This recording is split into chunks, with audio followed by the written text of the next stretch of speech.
For centuries in the United States, the mentally ill were incarcerated side by side with the criminally evil. People suffering from mental illnesses from schizophrenia to autism were locked away in prisons designed for the perpetrators of hideous and unthinkable crimes. Hello, my name is Elizabeth Merrigan. Follow me inside the walls of America's most notorious penitentiaries as we investigate the darkest pages of history filled with scandal, torture, lies, and insanity. Ladies and gentlemen, the revolution, reaction, and reform of the American mental health system.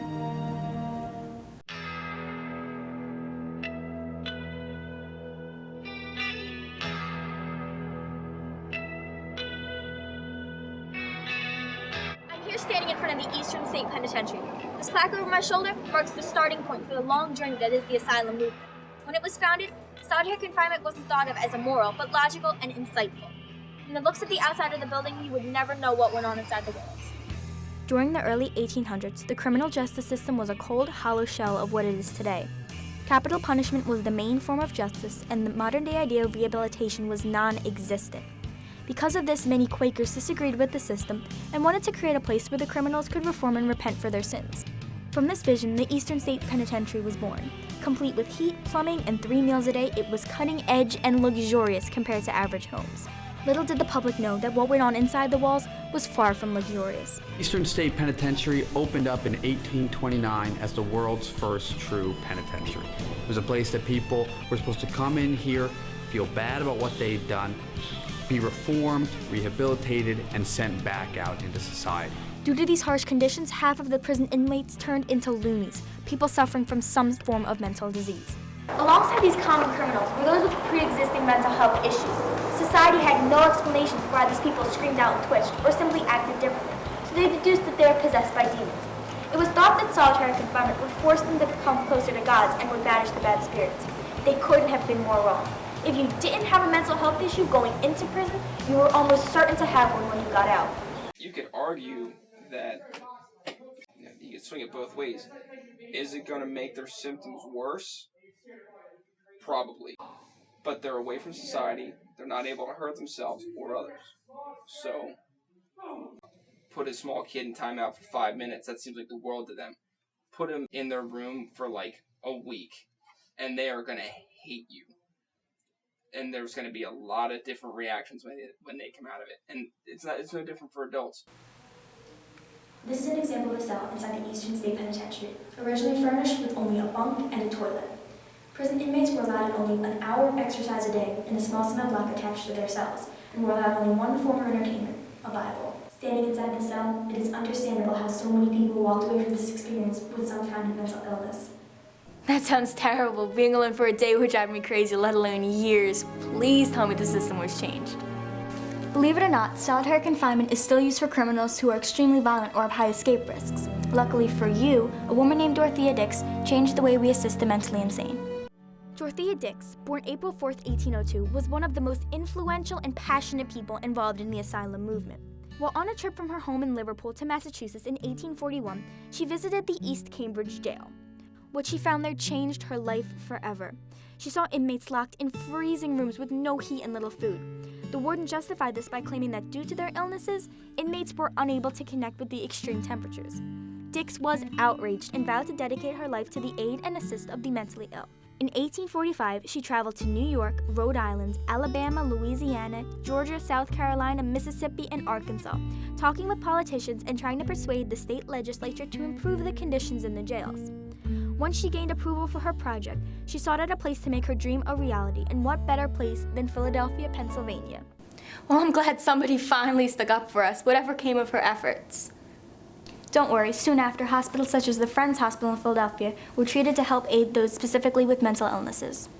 When Friends was founded in 1813, it was admired by doctors and psychologists worldwide. At 100 acres, it was America's first and largest treatment facility for the indigenous insane, and a model for others to follow. However, there was a catch. During this time, the notion of mental illnesses was still being debated. Many doctors simply didn't believe that the mind was something that could be treated and cured. Skeptics were plentiful and argued that providing aid for the insane was foolish and ultimately a waste of tax dollars. I'm here today at Friends Hospital, standing in front of the Scattergood building. This plaque over my shoulder is dedicated to Thomas Scattergood and recognizes his and his family's work in helping the Quakers create the Friends Hospital as a facility for the treatment of mental and psychiatric disorders. Unfortunately, the historical reality of the asylum movement is more of a sad testament to failed vision and poor leadership than medical achievement. The reality is patients began to be neglected and mistreated. Horror stories emerged of people being left in restraints for such extended periods of time that their skin would grow over their bonds. Tales of patients being left naked to sleep in hallways and sewage being found in living quarters led to many investigations and eventually brought down the system.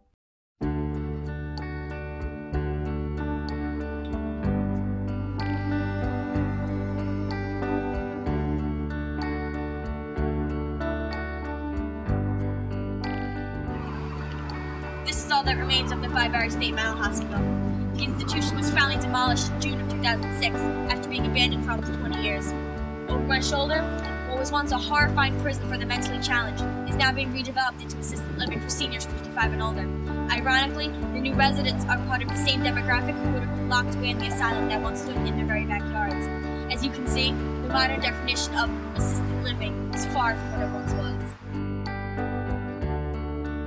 When your day is long and the